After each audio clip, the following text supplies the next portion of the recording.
Define parameters of program. Olá, eu sou a Priscila Franco, voz da Michael Burnham, e você está ouvindo um podcast da rede Trek Brasilis.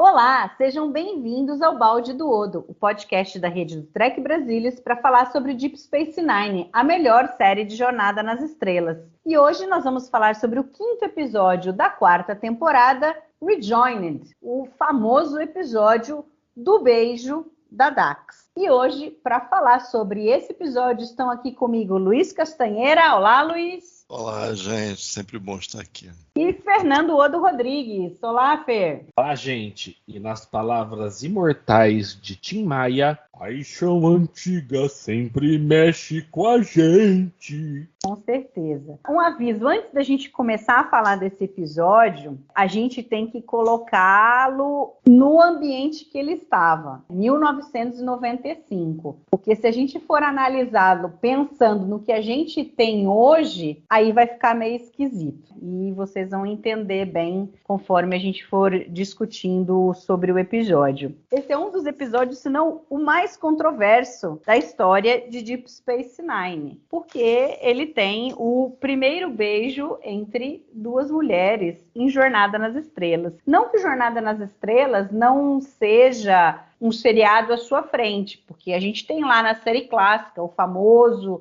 beijo interracial do Kirk com a Uhura, mas aqui a gente vê que... Diga, Fernando. É que eu pensei nisso enquanto eu revi o episódio pela primeira vez em quase 30 anos. É muito fácil falar. Não, na série clássica teve o primeiro beijo interracial entre o Kirk e a Uhura. E todo mundo esquece do episódio Plato's Stepchildren, que é uma merda! Mas ele tem um significado muito grande, porque eles, quaisquer que tenham sido os motivos de que os tenham levado a filmar esse beijo, ele foi, no seu tempo ali, algo muito importante, que era algo que não tinha acontecido antes. Não, eu concordo plenamente com você. Mas o fato de um episódio fazer algo que nunca fez antes, que nunca foi feito antes na história da televisão, por si só, faz o episódio se tornar uma obra-prima? Não, com certeza não, mas não é disso de que se trata. E aí a gente vai chegar lá que eu já vou falar sobre o Rejoining. Mas é o que eu estava falando. Aqui ele não foi o primeiro beijo entre duas mulheres num seriado de televisão americano. Mas aqui, pelo que eu levantei, muito provavelmente ele foi o 5º. O primeiro foi em LA Law, lá em 1991. Então, Star Trek Deep Space Nine, ou Star Trek em geral, está aí quase 4 anos atrasado. Mas foi o senhor David E. Kelley, que você conhece muito bem, né? Aliás, os dois, né? Vocês gostam, tem vários seriados dele. O gênio dele. E o segundo também foi Picket Fences, que também é dele. Né? Você vê que ele já tinha uma visão da coisa. Mas aqui a gente teve isso daqui, e o interessante é que, embora lá atrás Deep Space Nine tenha se empenhado de alguma forma, mesmo que não o suficiente, pelas próprias palavras do Aira lá no documentário, né? Ele fala que eles até tentaram fazer alguma coisa, mas ele não pode dizer que ele fez o suficiente, sobremaneira. Ele acha que ele fez muito pouco, que eles poderiam ter tentado fazer muito mais, mas dada a situação que tinha, não foi possível naquele momento. Mas alguma coisa foi feita e impacto com certeza teve. Mas se a gente pensar que só 22 anos depois desse episódio, a gente teve um outro beijo em Jornada nas Estrelas entre duas pessoas do mesmo sexo, que foi em Discovery, no Into the Forest I Go. Foi o 9º episódio da primeira temporada. Então, se a gente vê que não é pouca coisa. Agora, claro, você falou bem, Fer, não é porque a gente teve algo super importante que marcou uma época que eles tentaram mostrar uma determinada coisa que faça do episódio um episódio excelente. Eu acho que talvez eles tenham focado realmente muito no que eles queriam passar. É um episódio que praticamente não tem trama nenhuma, se a gente for ver, ele é só focado ali no personagem da Dax e da Lenara. E aí eu acho que ele peca um pouco por conta disso, porque você ali não tem uma história. Eu acho que falta conteúdo e tinha muita coisa que poderia ter sido discutida, que eles poderiam ter colocado no episódio. Eu acho que principalmente no que se refere aos trios, mas não foi o que aconteceu. Então eu acho que o episódio tem coisas excelentes aqui. Eu acho que o fato deles usarem a alegoria do tabu trio para falar sobre um tabu entre relacionamentos homossexuais da sociedade, eu achei muito legal. E é muito legal que em nenhum momento eles falam sobre isso. Ninguém questiona a Dax dela gostar de uma mulher. Em nenhum momento isso é falado. É sempre o tabu da questão da sociedade trio de não permitir que os trios, né, aqueles que são hospedeiros dos simbiontes, reatem relacionamentos com hospedeiros ou com simbiontes passados. É isso que é o foco. Então é interessante que em nenhum momento eles falam sobre isso. E até muita gente fala que o episódio é sobre o amor, não é sobre mostrar o quanto a sociedade lá atrás não aceitava relacionamentos homossexuais, mas na realidade eles queriam mostrar isso daí, pelo menos é como eu vejo. Mas eu acho que ele peca um pouco, por exemplo, em mostrar por que a Jadzia se apaixona pela Lenara, quando na realidade era o Dax com o Khan que tiveram um relacionamento. Não sei se ficou muito corrido, as coisas aconteceram de uma forma que você não consegue, pelo menos eu não consigo sentir muito a motivação do porquê que a Jadzia iria se apaixonar por ela a ponto de largar tudo e de bater de frente com algo que a sociedade trio não tolera, inclusive pôr em risco a vida do simbionte dela, que se elas resolvem seguir naquele relacionamento, aí o simbionte não poderia passar para outro hospedeiro, porque elas seriam exiladas da sociedade trio. Mas enfim, eu acho que isso foi o que faltou. Eu acho que faltou história aí para aprofundar a motivação das duas. A gente pode falar, obviamente, com mais profundidade sobre isso ao longo do podcast. Mas o que mais me pega, talvez, é que no final a gente não tem consequência nenhuma para a Jadzia nos próximos episódios. Da mesma forma que a gente não teve nada em Meridian, aqui acontece a mesma coisa. Então isso me incomoda também. E eu acho interessante esse negócio também, que daí eu vou perguntar para vocês, mas vou deixar para perguntar depois. Primeiro, deixa eu ouvir um pouco o que vocês têm a dizer, assim, uma pincelada, assim, do que vocês acham do episódio. Hoje eu inverti, né? Em geral eu pergunto primeiro para vocês, depois eu falo. Mas, enfim, eu comecei falando. Castanha, você que é um grande admirador dos trios, que você sempre foi muito fascinado por essa raça, você acha que esse episódio trouxe coisas interessantes, embora com certeza tenha faltado aí alguma coisa, mas você gostou de como eles trouxeram essa história para a Jadzia? Eu vi vocês falando, eu acho que a coisa mais problemática é, curiosamente, o roteiro. Ele junta as duas utilizando a coisa da experiência científica. Tem coisas sobre esse wormhole, no final vou tentar lembrar, que seria uma parte à parte do Rejoin, também são coisas que eu não entendo bem. Mas optou-se por isso, trazer a personagem, ela é uma pequena comitiva para DS9, ela como uma cientista para tornar esse wormhole estável. Então, você traz isso, você traz um procedimento que é uma coisa que geralmente vai contra o desenvolvimento de personagem, procedimento rígido, e aquela praga de Star Trek, especialmente da era Berman, que é o Technobubble. Então isso é uma coisa ruim. Então tem sequências que são um pouco, digamos, feitas um tanto enfadonhas por conta disso. Você tem procedimento que tem que ser seguido e o entendimento dessas partes, a construção dessas partes é feita com esse filler da vez, o Technobubble.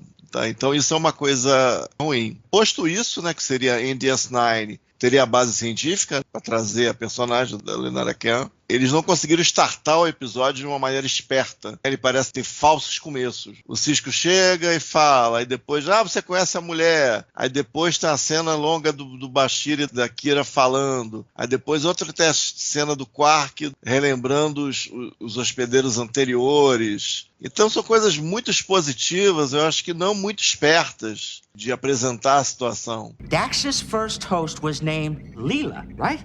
I think so. Leela Dax, that's right. Then Leela dies, and the Dax symbiont goes on to a man named Tobin. And after Tobin dies, then it's on to Emily, then Tarius, Audred. No. Audred, then Tarius. Sorry, Audred, Tarius, Duran, Curzon, and then eventually Jadzia. Right. And this Dr. Lenara Khan person was once married to... Tarius, but of course, in those days, she wasn't Lenara. I knew it couldn't be that simple. And the Khan symbiont, which is now joined to Lenara, used to be joined to a woman named Nilani, and it was Nilani who married Tarius Dax. But Tarius was killed in a shuttle accident. And Nilani became a widow. Years later, when Nilani died, the Khan symbiont was joined to Lenara. And now, Nilani is Lenara and Tarius is Jadzia. So that makes Lenara Jadzia's ex-wife. It's a little more complicated than that, Quark. O ideal seria que eles tivessem uma história em que eles pudessem gastar o máximo da história, assim, eu estou falando assim, em termos ideais, o máximo de história fosse gasto em 40 e poucos minutos, então o máximo desses 40 minutos você gastasse, você utilizasse para você ter o reatamento aí do amor ancestral dele, do amor que foi abortado em vidas passadas, vidas pregressas. Então isso aí amortece um pouco a história. Então eu acho que o roteiro tem essas duas infelicidades. Eu acho que ele demora um pouco para começar e a coisa da experiência científica e da tecnobaboseira é uma coisa que não é legal.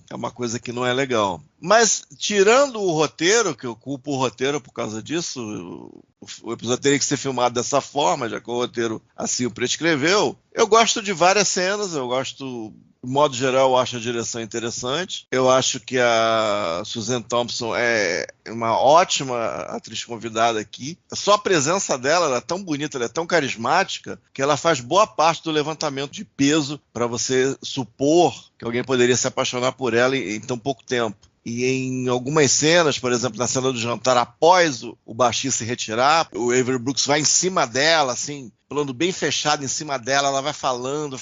Ela é adorável demais, Tem uma beleza meio indescritível e ali aquela coisa dela com a câmera é muito legal. Então, cenas assim ela consegue vender muito bem vendido. A Terry Farrell, apesar de ter uma beleza grande também, esse 2 modelo e tal, ela não tem esse entendimento tão bom quanto a câmera às vezes. Às vezes é um pouco dura, mas Susan Thompson a gente sente que ela tem um borogodó diferente mesmo. E aí eu fico meio assim, um roteiro que tem esses problemas e uma direção e algumas atuações que eu acho interessantes. Mas é um episódio que tem uma estrutura, né, esquisita, né? Ele não tem uma fluidez, assim. Ele parece ter umas cenas capitais grudadas umas nas outras e o negócio não vai andando. Agora, voltando à pergunta que você fez, essa coisa da não reassociação parece razoável, porque você pode imaginar que você poderia dar origem, tipo, a uns clãs de simbiontes, alguma coisa assim meio pervertida, meio deformada, meio corrompida. Você ir agregando os simbiontes que não querem deixar que aquelas relações pela morte dos hospedeiros findar, e você vai agregando os simbiontes em algum tipo de mosteiro, de família Addams Trio, um negócio meio bizarro. Eu consigo ver isso com facilidade. Então parece razoável ter essa regra aí. Porque é tabu, mas é uma regra. Não é só tabu. É tabu com regra, porque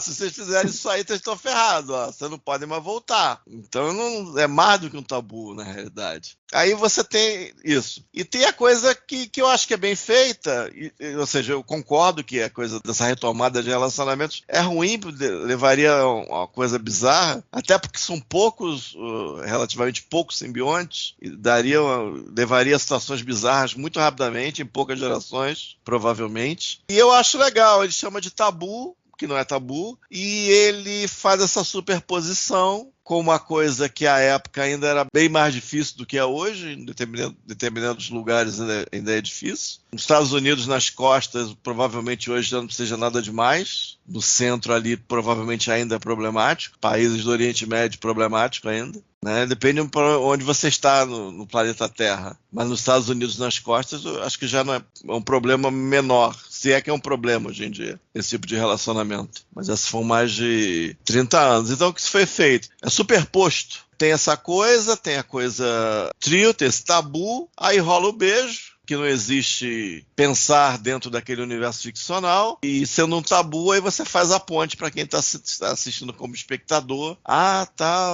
aí acha legal. E falando rapidamente do beijo em si, pela contagem aqui é o 5º beijo. A gente esquece de que tem um beijo da Miro Ashley e da Intendente na 7ª temporada, que a gente prefere esquecer que aconteceu, aquela desgraça. Nossa, eu não lembrava que elas se beijavam. Tem um outro beijo. Verdade. Mas se você pegar esses beijos todos, ainda estava naquela fase de não ter relacionamento. Eram episódios geralmente assim na parte de sweep, geralmente eram episódios bem divulgados, com relacionamentos que não iam à frente. Então, se você pegar esses episódios aqui, por exemplo, pega o episódio de Picket Fences. As duas personagens são adolescentes, elas são vividas por adultas, assim, no limite, 18 e um pouquinho, as duas. Aí elas estão meio que experimentando, como se estivesse experimentando um negócio de maconha. Estou experimentando o beijinho, estou experimentando dar um chamego. Ou seja, uma coisa meio frívola nesse período. E dessas 4 anteriores, eu diria que a mais séria é dessa Life Stories Families in Crisis, porque é tipo uma antologia de histórias familiares, de literalmente crises de família e que eram dramatizadas. A historinha, até com a Sabrina Lloyd, que o pessoal sci-fi conhece do Sliders, aquela menina dos Sliders, com o Jerry O'Connell, que faz o comandante lá do Lower Decks, que eu esqueci o nome dele, no Ransom, para fazer uma lembrança. Talvez seja a coisinha mais, o resto é meio deu beijinho, mas não deu beijinho, tal. Pelo menos essa cena com as duas, com a Terry Farrell e a Susanna Thompson, pelo menos eu senti que elas vão pra valer e tal. E eu achei legal. A cena em si eu acho legal. Acho que achei bem feita, bem claro que estão se beijando. O da Roseanne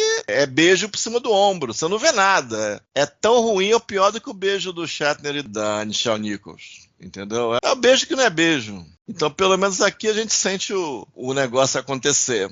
O que veio depois eu falo mais pro final, mas o que tinha antes era isso, era os beijos entre mulheres, era uma coisa que não tinha relacionamento, era uma coisa com a pessoa da semana, não tinha, o negócio não ia à frente, era sempre um regular com uma não regular, tirando esse do Life Stories, que é uma história completa. Então era mais ou menos esse ambiente que apareceu, esse Rejoined. Depois dessa longa exposição do Castanha, só posso dizer para ele que eu discordo de tudo que ele falou. Tá, fala então, pô. Respeitosamente, tá? Assim, mesmo analisando o episódio na época que ele foi lançado, primeiro, faltou uma história B. A gente tinha que ter uma história B para fazer o episódio fluir melhor. Como não tem uma história B e toda a história já dizia, com esse ex-amor do passado, de outro simbionte, ficou extremamente chato. Assim, eu tive que me segurar pra não dormir. Eu lembro que eu assisti uma vez, Mari, numa das fitas que a gente conseguia lá no final dos anos 90, começo dos anos 2000, e eu nunca mais tinha assistido. E a única coisa na minha cabeça era o episódio que a Dax beija outra mulher. Em termos de construção de roteiro, ele é péssimo, na minha opinião, tá, gente? Olha, vamos inventar um monte de desculpa para falar que o tabu não é uma mulher beijar outra. Tem um monte de outros problemas problemas atrás. Bom, primeiro, eu acho que as histórias que melhor representam relacionamentos homoafetivos são aquelas que a coisa acontece naturalmente. Então, você não precisaria ficar inventando outros motivos. E ao contrário do Castanha, eu discordo de que o tabu dos trios faz sentido. Não faz sentido. O Castanha está pensando talvez num nível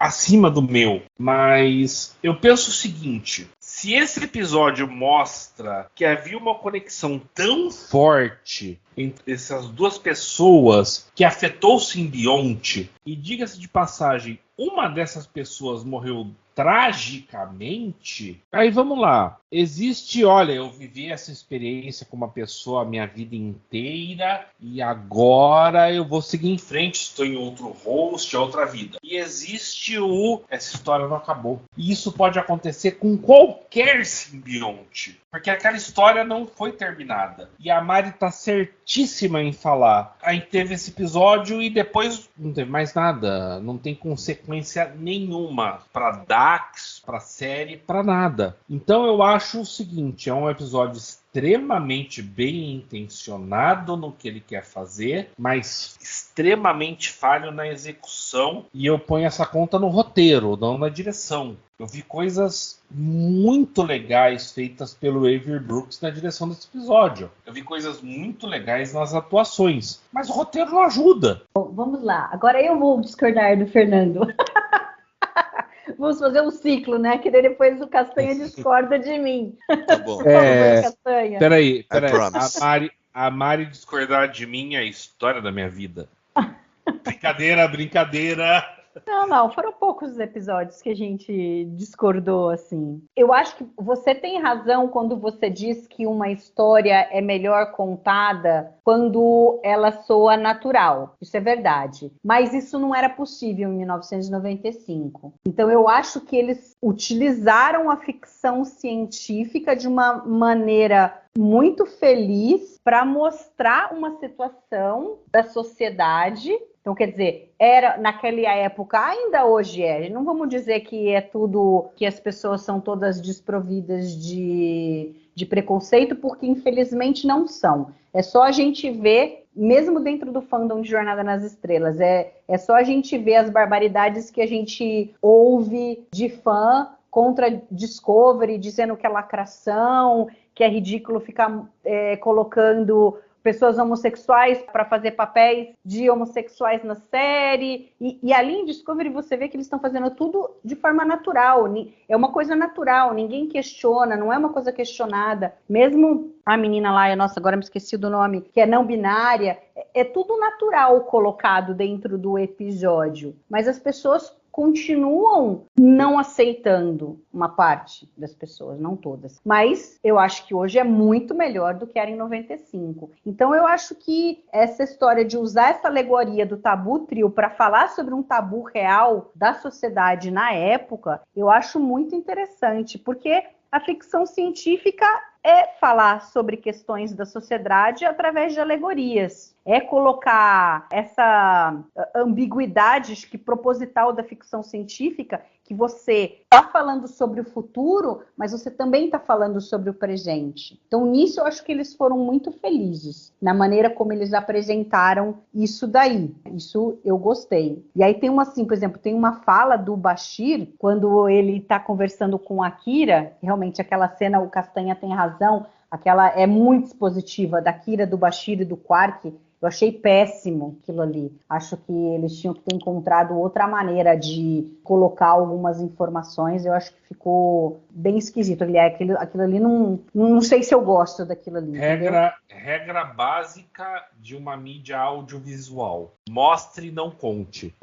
Ou faça você pensar, né? Eu gosto de Deep Space Nine porque tem muita coisa não é contada e você tem que ficar pensando e imaginando o que eles estavam querendo dizer com aquilo. E aí aqui é interessante isso. E aí quando a Kira fala que eu não entendo isso, tal, que está conversando, o Bashir fala, a sociedade trio diz que não é natural se reassociar com amores passados, não é natural. The one thing I don't understand is why Dax and Lenara can't just pick up where they left off.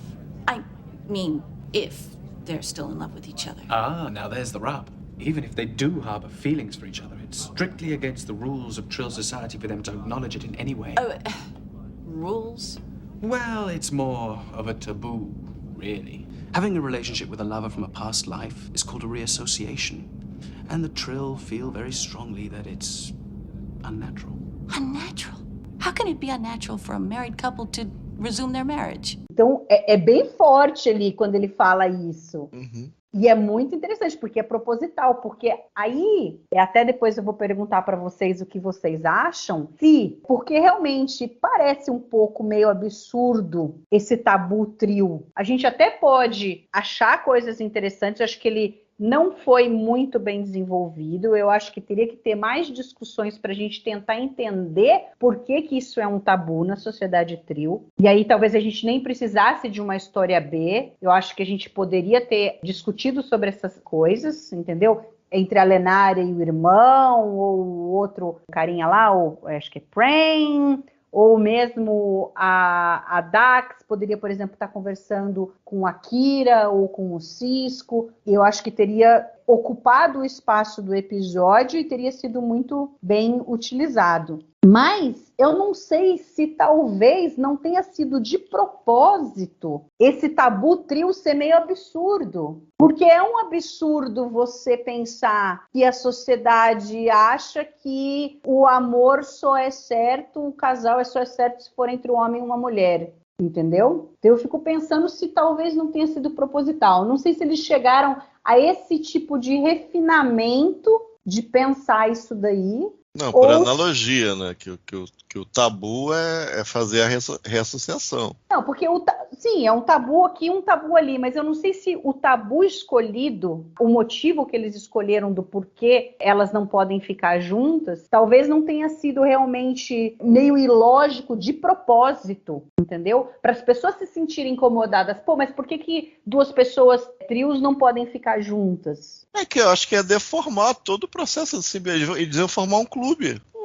Acho que ia deformar tudo. Eles iam começar a se, iam começar a se grupar. Eles iam convergir, ao invés de abrir e descobrir novas coisas da vida, novas formas de viver, ter novas experiências, eles iam cada vez mais viver o passado. Fala aí, Fer. Eu acho que ia deformar o negócio. Vamos lá. Tudo em Star Trek é uma discussão sobre a realidade humana. Você concorda com isso? Deveria ser. Deveria ser. Vamos lá. Idealmente deveria ser. Você era um trio com simbionte e se casou com uma trio com um simbionte e passou uma vida inteira, que o episódio dá a entender que passa de século, com essa pessoa. E aí você vai para um outro hospedeiro e não é só a vontade do simbionte, é a vontade do simbionte, mas também a do hospedeiro. Ainda que Deep Space Nine não deixa isso tão claro, né? A Dax vai em jornadas com os Klingons por causa do que o Curzon combinou antes, mas tudo bem. Então,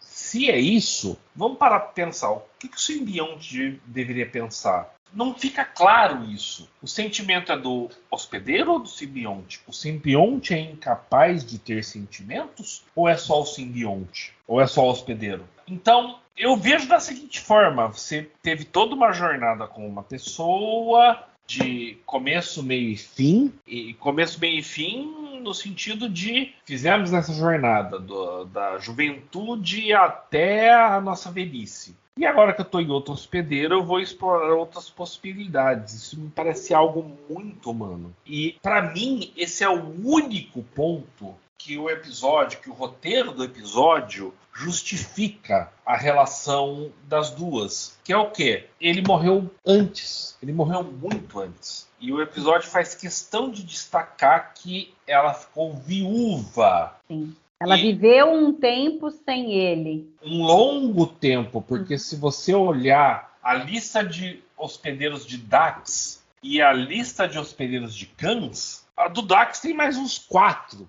O do Khan tem 2. Não, Não. Depois do Torias já veio o Joran, que foi curto, e aí já veio o Curzon. E depois ela já dizia. Ela já dizia que é mais recente. E quais são os antecessores da Lenara? Me pareceu que ela veio logo depois, na sequência. Exato! Exatamente. Mas eu fiquei na dúvida.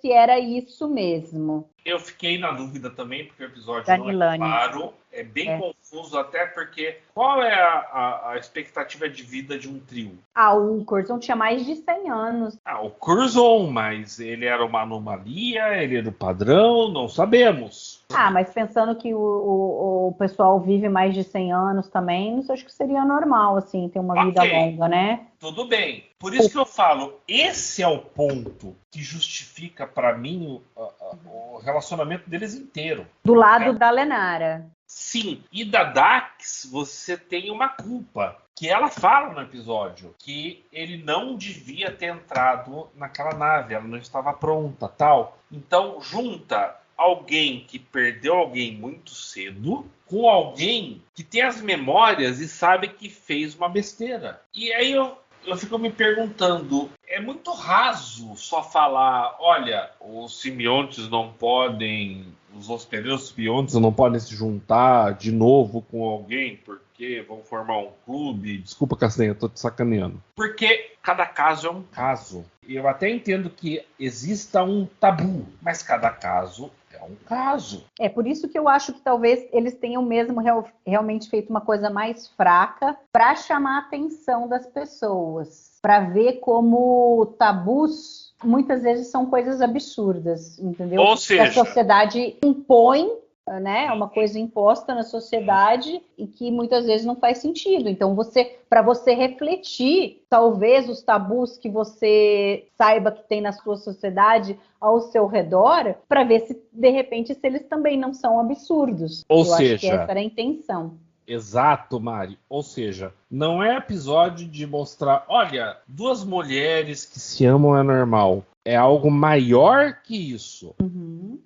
Olha, que tal a gente deixar as pessoas que se amam ficarem juntas, independente de qualquer coisa? Por outro lado, eu acho uma pena se isso acaba parecendo um absurdo e eles não terem desenvolvido mais, porque eu acho que valeria a pena, sempre ficou devendo, todos esses episódios que a gente teve dos trios para trás, eu acho que eles ficaram devendo um pouco em elaborar melhor sobre sociedade. Porque assim, ok, os trios, se isso não fosse um tabu, eles poderiam acabar sempre voltando, os simbiontes poderiam acabar voltando e querendo ficar juntos. Mas assim, não tem um tabu de que o simbionte não possa ficar só com outro simbionte. E a gente vê vários exemplos disso, que você tem casamentos e relacionamentos em que sempre o hospedeiro e o simbionte com outro hospedeiro e outro simbionte. Então a gente pode pensar que, de repente, isso também não poderia ser uma boa coisa para a sociedade, porque eles poderiam ficar entre eles e deixar a parte da sociedade aqueles que nunca tiveram um simbionte.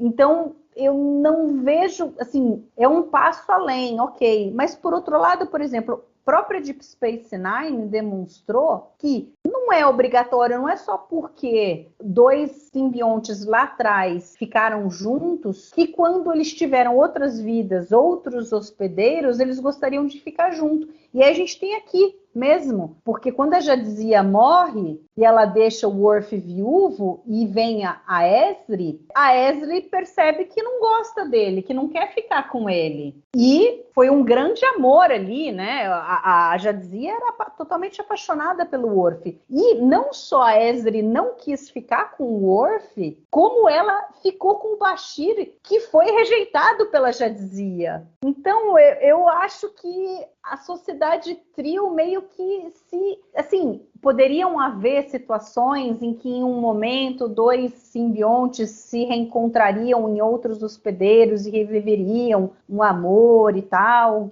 Mas eu não vejo isso como se fosse, não, eles iriam acabar fazendo isso. Porque eles também tinham essa coisa de querer conhecer, de ter outras experiências e tal, entendeu? Aí faltou, de repente poderia ter dito que em algum momento isso era permitido e estava com problema na sociedade, e por isso eles foram deixando de permitir isso passou a ser um tabu, por exemplo? Eu falei, como em muita coisa de Star Trek, que tem essa natureza episódica e não tem tanto cuidado com a construção de mundo, eles fazem um negócio para a conta do chá. Eu preciso de um tabu. É assim, para ter uma certa ressonância quando eu fizer um negócio lá no final. É isso aí. Então, fica um pouco... O que falta é o conceito existir fora da necessidade de você fazer o negócio lá no final. Deixar o negócio respirar, explicar o negócio, idealmente até mostrar no seio da sociedade trio. Então, eu acho assim, é a conta do chá, é para fechar o episódio. Mas eu consigo ver que essa reassociação poderia alejar toda essa estrutura de simbiontes e hospedeiros. Poderia provocar várias distorções ao longo dos anos. Tá? Mas é aquilo, eles não tiveram o trabalho, o tempo, o interesse de articular isso, nem aqui nem depois. Né? Explorar realmente como construção de mundo, não a serviço imediato do episódio. Então, isso realmente se perguntar para mim, isso é pobre? É pobre, porque você está fazendo um negócio que vai ter o payoff lá e é tudo casadinho. Então, você não é um estilo bacana. Mas dizer que assim também é um negócio esquisito. Você sente que esse negócio vai acabar mal. Pelo menos eu percebo isso, que vai acabar mal isso. Um ou outro caso pode ser inofensivo, mas eventualmente isso vai acabar mal. Então, por isso que eu acho razoável. Mas aí eu vou além, por exemplo, do que a gente viu até agora. Invasive Procedures, que aí o Verad vai lá para roubar o simbionte da Jadzia. Ou seja, quer dizer, não ficamos sabendo nesse episódio se era algo recorrente ou muito pontual que aconteceu do cara loucaço querer fazer isso. Mas acaba abrindo um precedente de que a gente vê que é possível. Uma pessoa pode se tornar hospedeira sem ter passado pela comissão e tudo mais. Então, você, de repente, o fato de você ter esse tabu poderia criar, até o que você falou, um clã de simbiontes que se destacassem, que saíssem da sociedade trio, porque eles queriam continuar ficando juntos, entendeu? E poderiam conseguir os hospedeiros trios que não tinham chance lá na comissão e tal, que não eram aprovados. E a gente sabe também que era uma quantidade imensa de gente que ia lá, e nem todos que eram rejeitados era porque não eram bons, não seriam bons hospedeiros, é porque não tinha simbionte suficiente. Então, você poderia ter, de repente, uma sociedade à parte de pessoas que foram sendo criadas assim. Então, não sei, mas assim, foram coisas que o episódio não se propôs a discutir, porque foi o que você falou. Infelizmente, esse episódio, ele é um episódio standalone. Ele foi ali, se propôs para contar uma história, ali contou a história com começo, meio e fim, e acabou, e a gente nunca mais ouve sobre isso.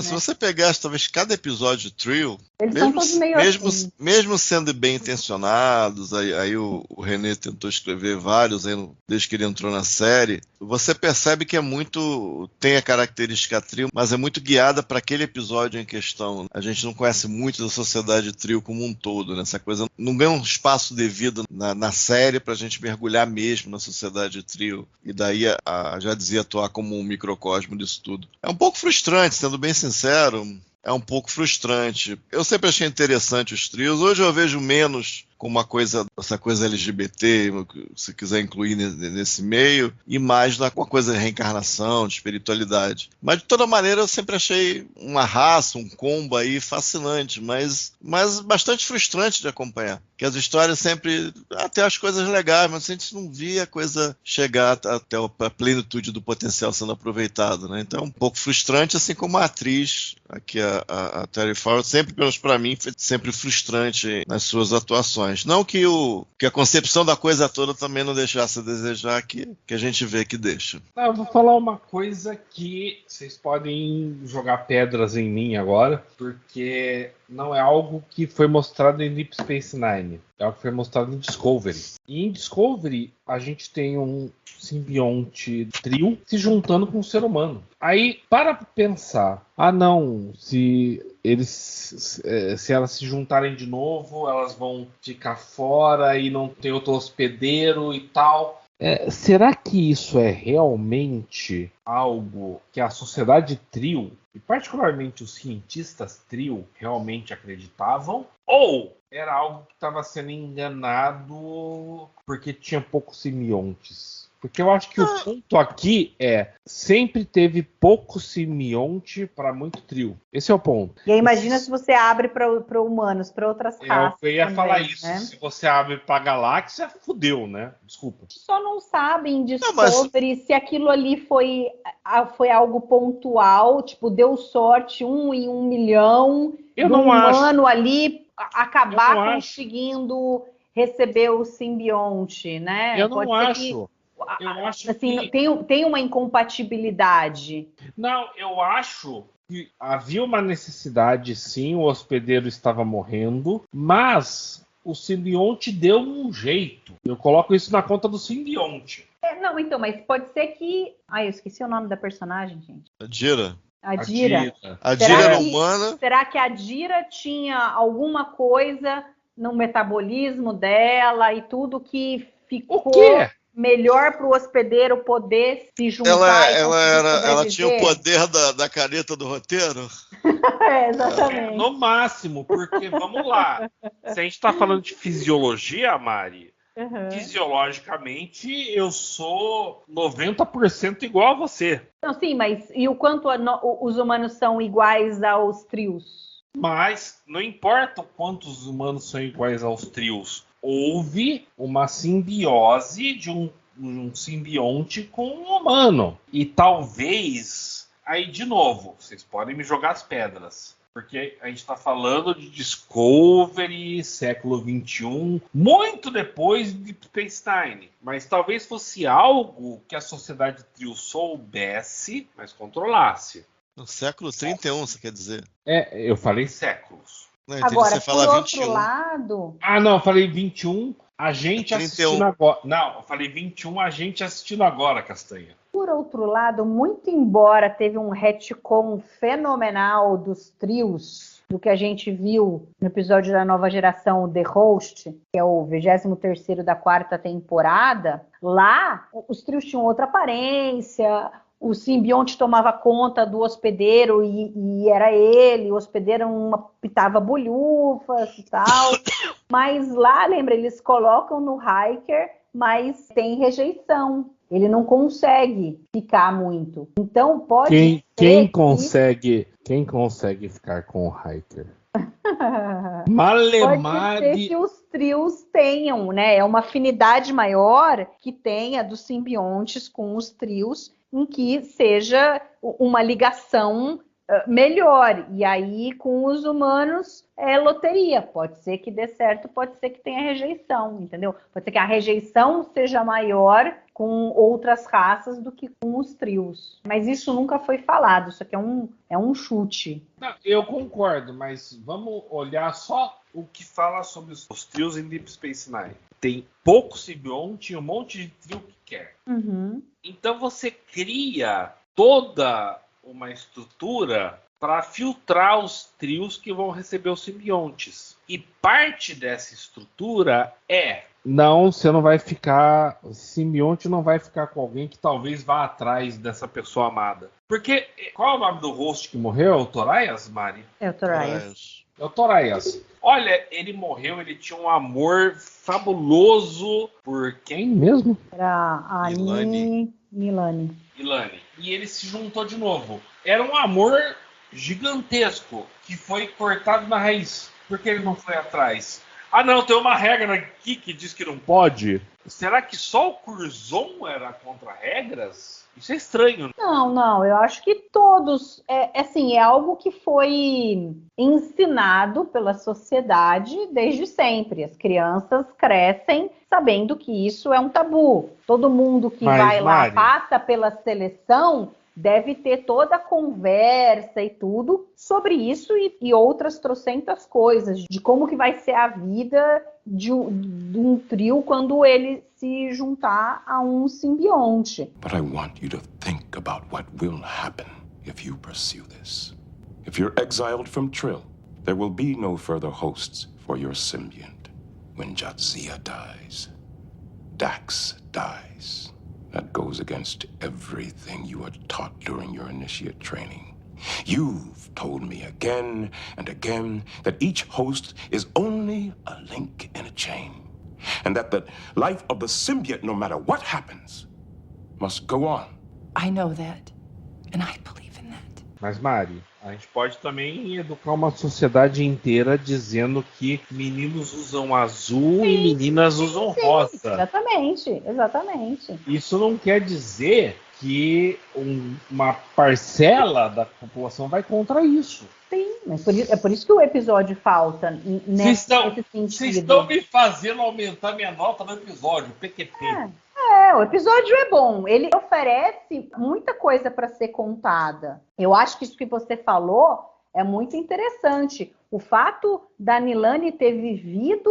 O Tobias morreu cedo. Então, sei lá, ela viveu 40, 50 anos, 60, mais, sei lá, se ela tinha 30. Ela viveu 70 anos sem ele. E aí veio a Lenara. E enquanto isso, o Tobias se tornou Joran, que era um loucaço, entendeu? Um psicopata ali. E depois o Curzon, que era um cara bom vivant, que, sei lá, ele devia ser apaixonado por todas as mulheres, mas não era apaixonado por ninguém, talvez para ficar pensando em querer ficar pro resto da vida, né? Ele teve muitas paixões. E aí vem a Jadzia, e aí é até interessante, o Meridian, eu não quero melhorar o episódio Meridian, mas lá a gente vê uma Jadzia que é muito esquisita, e a gente colocou isso quando a gente falou sobre o episódio, que do tipo, ela se apaixonou pelo cara em 5 minutos e resolveu esquecer a vida toda dela que ela tinha, a profissão, os amigos, a família, pra ir ficar com o cara lá e só voltaria dali 60 anos. Mas, e aqui, Mari... então, ou seja, a gente vê que a Jadzia,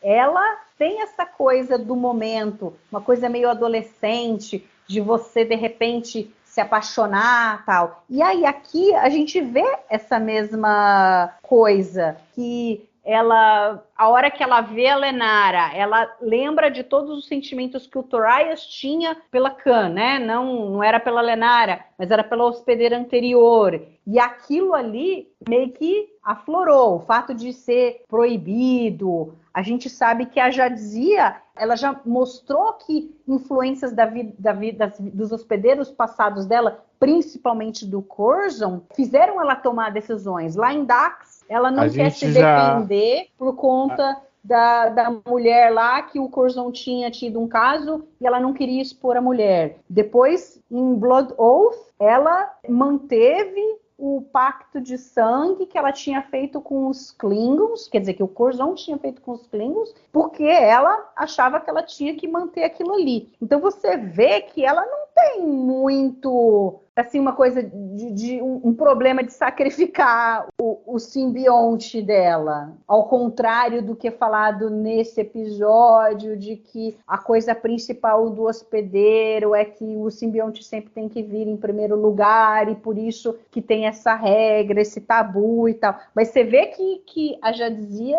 sempre foi meio controversa nisso. No, I'll stay. I can handle it. You're sure? I'm sure. I've never let my past lives interfere with my job, and I'm not going to start now. I'll be fine. Okay.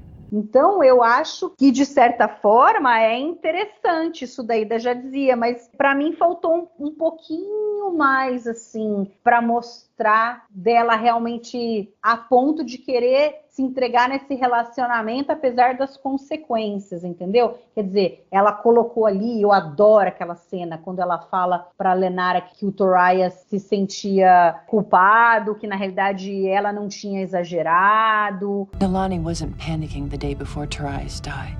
No? No. Tobias should have listened to her. The shuttle was not ready for a full impulse test. But Tobias had to do it anyway. And he was wrong. And whatever part of me is still Tobias is very sorry and wishes he'd listened to you.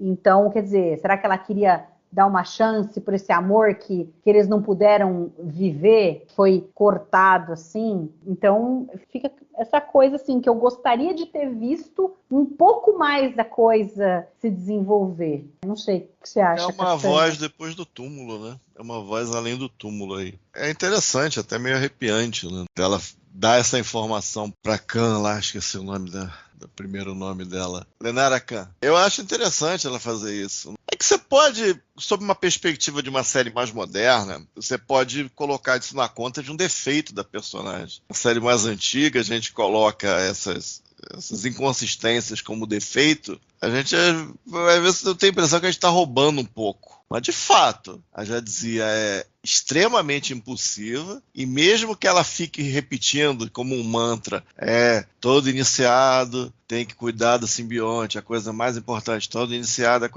ela liga o foda-se. Mais de uma vez ela ligou o foda-se geral na questão do simbionte. No Meridian mesmo, você pode pensar, se tivesse acontecido alguma coisa lá no planeta Brigadum, lá no negócio lá do Meridian, se acontecido alguma coisa com ela, o simbionte ia morrer lá, não ia ter como fazer nada, ia morrer simplesmente. Então você pode, é um defeito dela. Ser extremamente impulsiva, ser extremamente passional, ela não cuidar do simbionte como deveria cuidar, como ela foi treinada para cuidar, como uma sociedade dela ensina para cuidar. O ideal seria que ela articulasse melhor isso. Aí a gente bota na conta do defeito, mas pode não ser defeito da personagem, pode ser defeito da escrita. Então, como ela nunca articulou isso na série, a gente fica com a impressão, será que eu estou roubando, pensando assim? Mas, de qualquer maneira, a gente pode fazer esse caso, de dizer que a personagem tem esses defeitos. São defeitos graves, e que apesar dela ter sido doutrinada, treinada e tal, você chega na hora H, ela liga o foda-se e se dane o simbionte. Eu vou viver aqui o que eu tenho para viver. Se potencialmente esse simbionte tem vida para centenas e centenas de anos, aprender inúmeras coisas, fazer inúmeras coisas com essa experiência toda. Não, eu vou viver isso aqui, eu vou jogar meu tongo, eu vou dar as minhas aqui, vou fazer sexo com todo mundo, vou me apaixonar, vou viver o que está aqui para ser vivido, e depois a gente vê o que faz com esse simbionte aqui dentro de mim, com essa minhocona aqui, entendeu? Isso aí, às vezes a gente pensa que é por aí,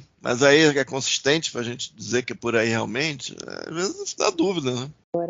Embora tenha sido pouco, assim, era algo que eu gostaria de ter visto mais, mas a gente vê aqui que é a conversa da Lenora com o Bejal, com o irmão. Eu achei também muito interessante, que ele fala assim, eu não quero te perguntar alguma coisa, mas estou começando a pensar se eu não deveria. E aí depois ele fala, se você me diz que não está acontecendo nada, então não está acontecendo nada, eu só quero ouvir você dizer. E aí ela fala, não está acontecendo nada, e vai embora. Mas assim, eu acho que tem vários momentos no episódio que são muito interessantes. Aí eu acho que a questão lá da tecnobaboseira tal, acabou tomando espaço do episódio. Eles não souberam, eles colocaram isso para poder encher o episódio, enquanto eles podiam ter colocado outras discussões, né, que eles começaram a se propor aqui, que eu acho que teriam sido mais interessantes. E é interessante que eu já dizia Tom à frente, né? Ela que cria a situação do jantar. Né? Sim, não é, mesmo ela dizendo que era melhor... Não tem como vender como encontros incidentais em sequência. Ela cria a situação com o jantar para ela ficar lá, para elas ficarem lá horas e horas e horas batendo papo, né?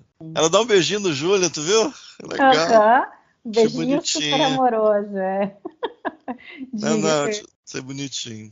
Eu queria falar uma coisa que eu acho que não é desse episódio. É uma crítica a Star Trek como um todo. Esse episódio mostra uma equipe que está fazendo um experimento para criar um buraco de minhoca, né, um wormhole, uma fenda espacial, que eu prefiro o termo melhor. E tudo é muito rápido. E em Star Trek é assim, quando é para a evolução da ciência, se é o elenco principal, tudo sempre é muito rápido. E se não é o elenco principal, tudo sempre dá errado. Porque não é assim que ciência funciona. A pessoa não vai chegar lá na estação e vai fazer 2, 3 tentativas e olha, consegui. Não é assim que funciona a ciência. E isso me parece assim, toda essa parte de tentar criar um wormhole é só desculpa do roteiro para deixar Dax com a Lenara. Teve toda lá, eles ficaram, sei lá, quantos anos pesquisando e fazendo cálculos para chegar aqui e fazer o teste. Aqui foi o teste. Não sabemos se eles fizeram algum tipo de teste anterior, numa escala menor, e agora iriam fazer numa escala maior. Mas realmente, por que tinha que ser ali? Por que tinha que ser em Deep Space Nine? Por que tinha que, né, utilizar a Defiant? Mas assim, mas é isso, é aquela tecnobabuzeira, né? E aí é engraçado que o O'Brien aparece logo no início, e aí depois, quando vai fazer o segundo teste, quem tá lá fazendo as vias de engenheiro é o Eddington. Tipo, não coloca o cara nunca. Aí segurança, ele tá lá como engenheiro. Não sei se ele era... Não sei se você falado alguma vez de que ele era parte de engenharia e depois ele foi pra segurança. Realmente não lembro. Não, é só dito que ele não gostava da parte de comando. Acho, não lembro agora. Mas enfim, eu não sei se o Colmini... Porque ele teve várias gravações aqui no começo da 4ª temporada, que ele mal aparece em alguns episódios. Não sei se aqui também foi o caso, e aí acabaram colocando o Eddington ali, né? Na primeira cena com o Colmini, e aí depois ele ficou e o Colmini não aparece mais. Aí, que mais? Tem umas outras cenas também que eu gosto, tentando lembrar. Não tem fala, o Odo não tem fala nesse episódio. Não, o Odo não tem fala, ele só apareceu e não tem fala. Esse negócio do Bashir eu achei bem legal, ele ser o cara que a Dax chama para apoiá-lo, para ir lá no jantar, né, para ela não ficar sozinha com a Lenara. A cena da Dax com o Sisko é muito boa, quando depois do beijo que ela vai conversar com o Sisko, que ela diz que ela vai chutar o balde, e aí ela fica meio brava com ele. Não, você vai me dar aqui a lição de moral? Não.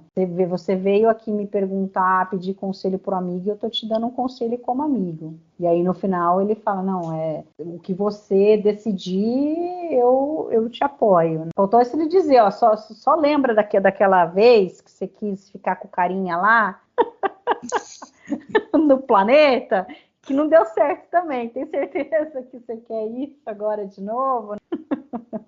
Não, acho que eles trabalham bem. Uhum. Acho legal. E a cena do beijo eu achei também que foi muito bem cenografada, muito bem dirigida. É até interessante que eles não fizeram, porque assim, vocês já comentaram, muitos desses beijos que aconteceram em alguns seriados, muitas vezes nem tinham a intenção de, não, eu quero fazer isso para ser contra o que a gente vê aqui na sociedade, porque eu não acho certo, né? Levantar a bandeira de pedir por menos preconceito e tudo mais, mas muitas vezes não era isso. Muitas vezes era simplesmente, pura e simplesmente para ter audiência. Fazer um trailer melhor. E aqui você vê que, pelo menos pelas coisas que eu li, eles não quiseram capitalizar em cima disso. Tanto que, por exemplo, a Entertainment Tonight queria ir lá e filmar a filmagem da cena do beijo, e o Avery Brooks não permitiu. Ele falou não. E blindou as atrizes e tentou fazer a situação o mais confortável para que elas pudessem fazer a cena. Então, eu acho que isso também mostra algo importante que é dos bastidores do episódio, mas eu acho que acrescentam. Eles não queriam fazer uma coisa sensacionalista. E não isso aí não é. Eles tiveram cuidado. Uhum. O Avery Brooks tem um olhar para isso, tem um jeito de ver essas coisas que eu acho bem bacana. Olhando essa lista, a história mais simpática que eu mencionei essa antologia e tal. É uma historinha e tal, mas no final, o que chama a atenção é que você não vê muito beijo, né? Esses 4 beijos. Você não vê muito beijo. Da Roseanne, você não vê o beijo mesmo. Do Life Stories, você vê meio ela dançando e tal. Do Picket Fences, o negócio tá escuro breu. Você sabe que tá rolando beijo, mas não sei. E o outro é um selinho e um estalinho. E uma da Medão pega o carro e vai embora. Entendeu? Então, comparando com esse, isso aqui é uma orgia. É a orgia das 1001 noites, entendeu? Eu não vi nenhum dos outros. Não, mas esse é um senhor beijo. Beijo mesmo. Então, comparando com esse aqui é pra valer. Eu acho legal que não foi sensacionalizado. Eu acho simpático. A gente legal. Vê saliva entre as bocas. Acho bem... E interessante que essa história desse episódio foi o Michael Piller quem tinha dado a ideia, porque ele queria fazer alguma coisa lá na segunda temporada, que acabou não conseguindo fazer reassociação? Tal. Foi, né? Chamava de reassociação. E aí agora conseguiram fazer nessa quarta temporada, tal. Era para ser um homem, aí o Ron Moore teve a ideia de fazer o personagem da Khan uma mulher, e aí eles gravaram dessa forma. E aí nem falei, né? A gente só citou rapidamente, mas a história é do René Echevarria e o roteiro é do Ron Moore e do René Echevarria. A sociedade estava pronta para isso, para um beijinho e tal. Basicamente é um por cada rede, eu acho. Se você dá uma olhada aqui. NBC, CBS, ABC, Syndication. E o outro eu acho que era PBS. Então, basicamente, um para cada rede. Você vê que a sociedade estava pronta para isso. Pelo menos o lado que está financiando essa brincadeira. Estava pronto para colocar isso para a sociedade. Tinha esse nível de maturidade. Mas teve gente que tem aquela famosa anedota do cara que ligou, ficou revoltado. Aí, não, mas se a Dax pegasse a arma e desse um tiro na Lenara Khan, você ia achar legal? Aí não teria problema nenhum e tal. Aí ela fala, aí o assistente de produção que tinha atendido falou assim, então você tem que repensar aí os filhos, né? quem é que está realmente arruinando as crianças. Aí teve esse tipo de ligação e tal. É meio, não sei, às vezes. E o trio é um...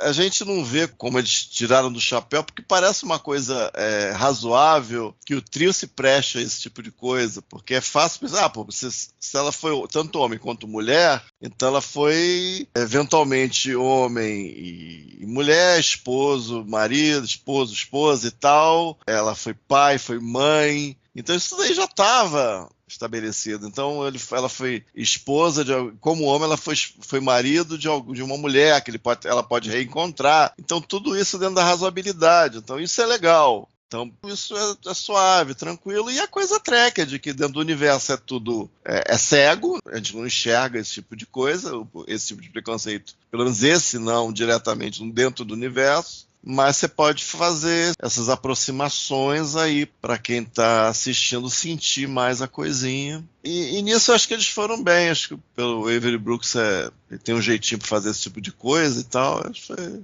foi bem feito. Fer, no início lá da sua fala você tinha falado que você tinha gostado bastante da direção do Avery Brooks. Tem alguma coisa assim específica mais que você gostaria de comentar que você não falou em nenhuma das falas aí que a gente teve? Tem a cena do jantar da Dax com a Lenara e o Bashir, que é o Bashir é chamado para enfermaria. E aí tem um plano de sequência muito legal que começa filmando de fora da janela, as duas na mesa, e elas se levantam e andam até a porta do bar e param. A câmera acompanha elas e depois ele vai lentamente se aproximando delas. Eu achei uma coisa muito legal, realmente muito legal. Esse tipo de coisa eu acabo não prestando atenção, né? Castanha, você tem... Não, aquilo que eu mencionei, elas sentadas ali, a câmera muito perto do rosto dela, que seria, não é ponto de vista da Jadzia, não chega a ser, né? Que você depois volta nela e vê que o eixo está um pouco diferente, mas funciona como um ponto de vista da Jadzia, e você percebe, assim, não é difícil se apaixonar pela Susan Thompson, não, pelo amor de Deus. Pelo amor de Deus, esses brincos. Não, ela é bonita, assim, ela é bonita demais, gente. Ela é muito bonita. Pô, complicado, né? É fora da curva. É fora da curva e muito boa atriz. Eu acho que ela fez muito bem o papel. Às vezes eu muito acho melhor do que a Terry Farrell. Né? Deu até vontade de perguntar se não podia trocar. Né? Ela podia ter continuado na estação e a Dax ter ido embora. É que a Terry Farrell, apesar de ser muito bonita, ser do modelo e tal, às vezes eu acho ela um pouco dura, assim. Às vezes você não... Poxa, caramba, negócio... Mas essa menina, a Susan Thompson, companheiro, o negócio ali é complicado. Acho difícil alguém não lembrar, mas se alguém não lembra ou não sabe, ela fez a Rainha Borg em Voyager. Fez um episódio, não é? Foram dois. Dois episódios. 2 ou 3, não lembro agora. É que depois a outra voltou no final, se eu não me engano. Foi, né? Foi. A Alice Creed? Eu acho que no... Como é que chama o último de vai? Endgame também. Endgame. É que nem os Vingadores, né? Ela fez Dark Frontier, Unimatrix 0 e Unimatrix 0 parte 2. Ela fez isso. 4, contando Dark Frontier como 2, 4 episódios. E aí ela também é conhecida, ela fez NCIS, ela fez alguns episódios lá, que ela era uma coronel do exército, e ela fez Arrow também, ela era a mãe do carinha. Mãe do próprio.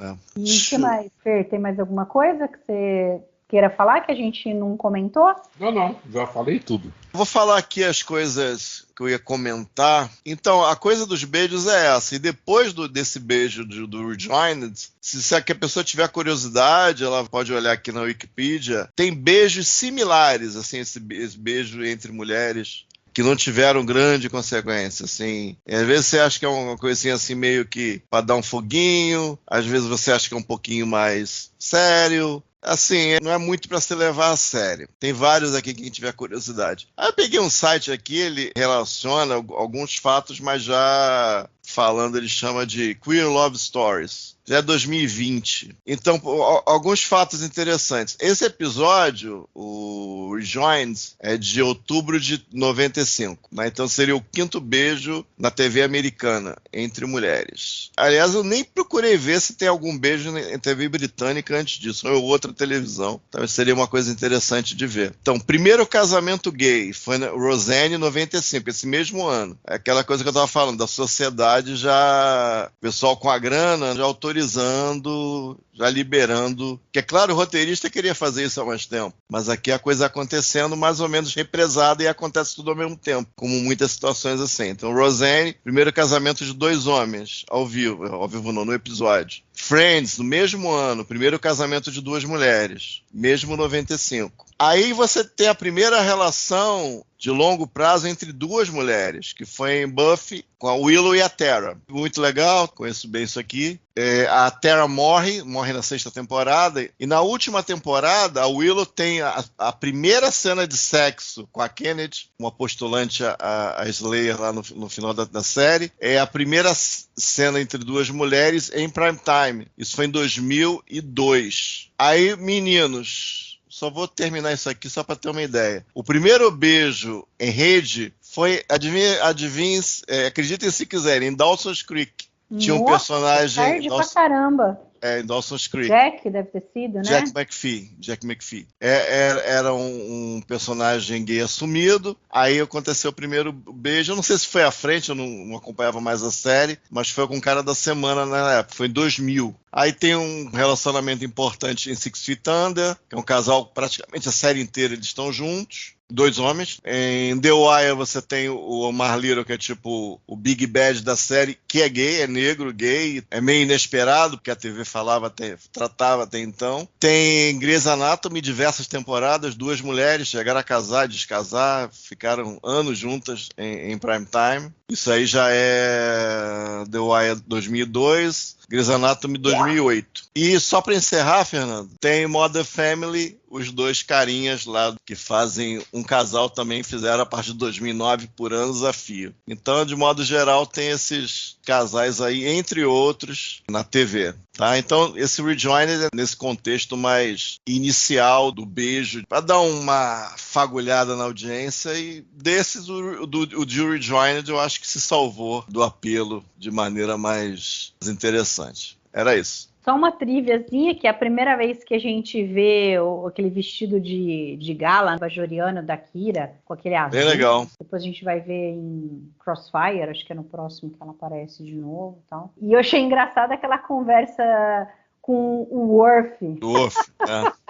Falar que ele fala, não, que os Klingons sonham, né? A Kira pergunta, ele não poderia dizer para vocês que vocês não suportariam, tal, saber sobre o que os Klingons sonham. Aí ele vai embora e a Kira fala, eu nunca sei quando ele tá fazendo gozação. coração. Eu achei ótimo isso daí. Que o pessoal já começou a pegar, assim, né, o estilo do Worf, né? Que ele tá sempre sério falando as coisas e nunca sabe se ele tá de gozação ou se ele tá falando alguma coisa séria. Diga, Fer. Eu só vou deixar aqui registrado que se vocês gravarem Crossfire sem mim... Tá o seu nome na planilha já. Que você vai Ok, fazer. muito Tá obrigado. na planilha, Fernando. Já tá na Muito planilha, obrigado. tá bom? Muito obrigado. Planilha não mente. A planilha não mente. Muito bem, falando em planilha, então vamos planilhar aqui a nota para Rejoined. Castanha, quantas estrelas você dá para esse episódio? Ah, nossa, nesse nosso bate-papo aqui eu fui e voltei umas 30 vezes aqui, de 2,5 e 3. Mas homenagem a Susana Thompson, eu vou de 3. Você, Fer. Nessa nossa conversa aqui, eu fui muito de meia estrela a 1,5 estrela. E em homenagem ao Castanho, eu dou 1 estrela.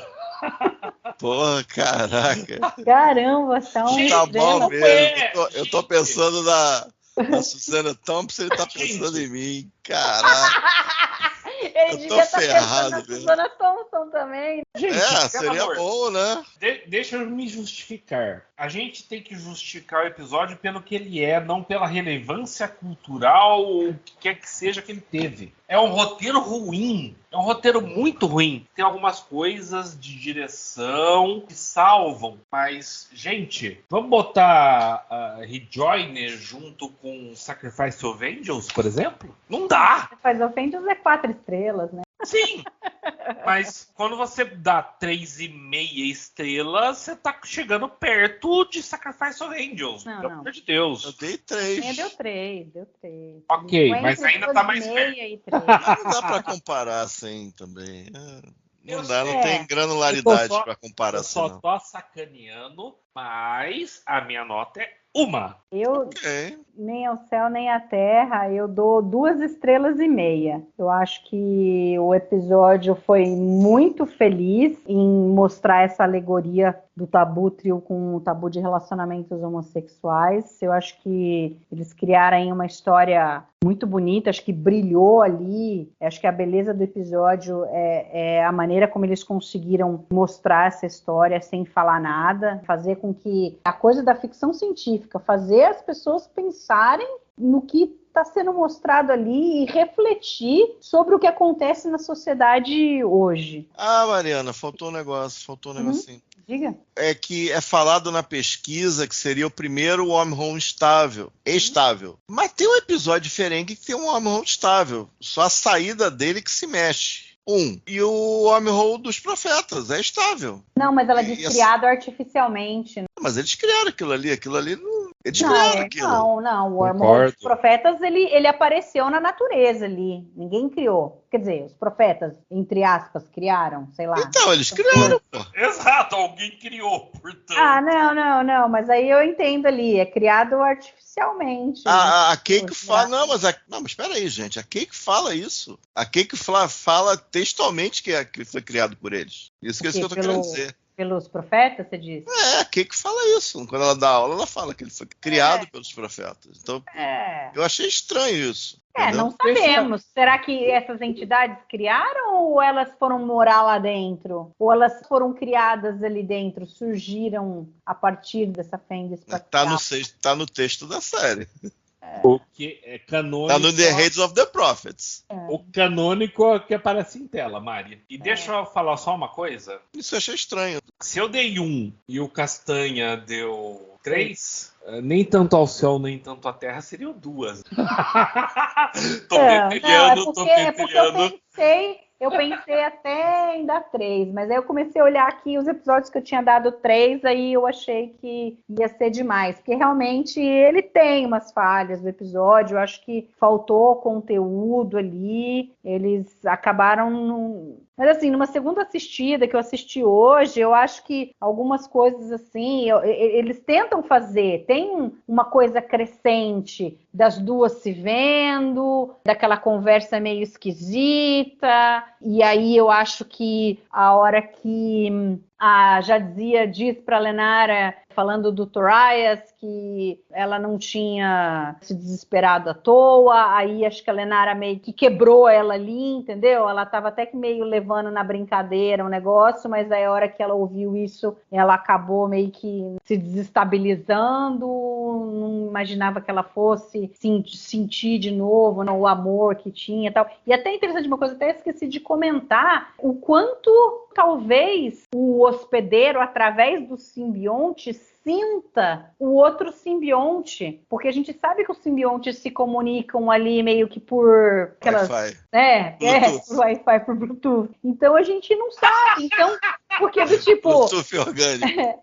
Porque quando a gente vê a Ezri olha para o Worf e não sente nada por ele, mesmo tendo todo o sentimento exatamente recente, que acabou de alguns dias atrás, que era o que a Jadzia sentia pelo Worf. Mas ela não sente nada por ele. Mas assim, tem que ter alguma comunicação ali, né? Porque não é só a Jadzia olhar para a Lenara e falar, estou apaixonada por você, ou a Lenara olhar para a Jadzia e, estou apaixonada por você. Então deve ter assim, não é só a coisa da lembrança que o simbionte traz, mas talvez a proximidade, essa comunicação Wi-Fi aí entre os simbiontes tenha alguma relevância. Mas eu acho que eles conseguiram contar uma história para ir um pouquinho, mas eu gostaria que tivesse tido mais. Tinha potencial para ser um episódio 4 estrelas aí, mas infelizmente eles não conseguiram fechar todas as coisas. Mas é um bom episódio. Eu assisti uma vez 22 anos atrás, assisti de novo hoje e acho que eu posso continuar sem assistir de novo esse episódio pelo resto da minha vida. Não, eu assistiria de novo de boa. Acho que tem umas cenas muito boas, interessantes e intensas, assim, que eu acho que vale a pena rever. Muito bem, então, Castanha, Fernando, muito obrigada pelo bate-papo. Valeu! Obrigada a você que ficou nos escutando até agora. Não deixe de comentar. Queremos saber o que você acha sobre esse episódio icônico aqui de Deep Space Nine, que foi super comentado na época. Pode não ser um episódio 4 estrelas, mas ele tem os seus méritos. E a gente quer saber o que você acha dele. E aí a gente se vê daqui 15 dias com o próximo episódio. Até lá!